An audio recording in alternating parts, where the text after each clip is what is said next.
here to explore the ancient cave of petroglyphs. So samahan niyo po kami and wait po namin wait po sa aming mga posts, mga pictures po dito po sa petroglyphs. Thank you so much and good afternoon.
Kami sa petroglyphs at ayan po ang mga ancient wall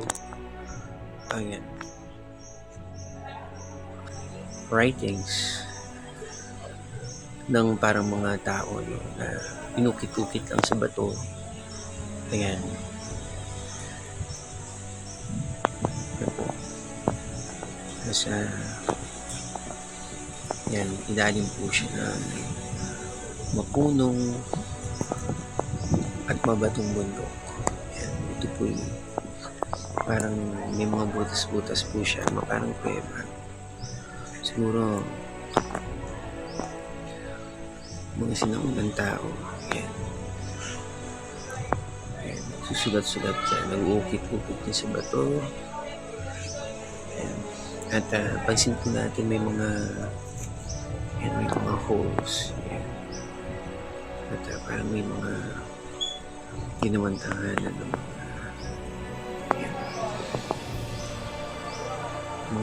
siguro mga ancient na mga tao na tumira dito sa kuweba na yan noong unang panahon. At ngayon, papansin po natin ang mga writings talaga na ang dami po nila ukit sa bato. Yan. Siguro may mga meaning yan.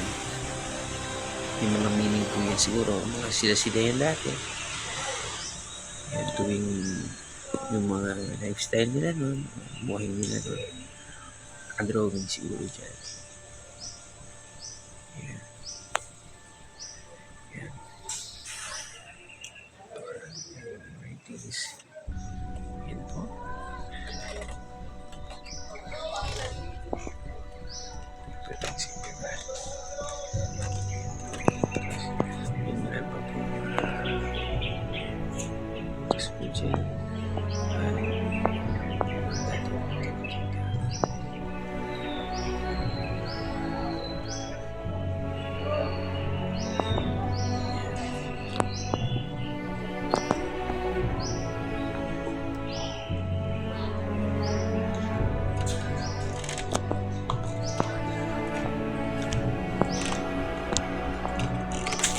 Out na po sa cave.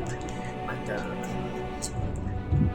I think it seems cave or tunnel. No? So, yun po yung isang pupuntahan po natin ay talagang makikita natin may mga sinaunang mga tao dito na nagsulat-sulat sa wall ng cave at sila lang po siguro ng mga panahon na yun nakakaintindi kung anong ibig sabihin ng mga ancient drawings na yun. Pero kung ano man yun, maaaring may kahulugan yun, maaaring connect na sa modern times. Hindi natin alam talaga kung anong malalim na kahulugan. Pero someday, maybe kung kalooban na pa, malaman natin ibig sabihin. Salamat po. Thank you so much.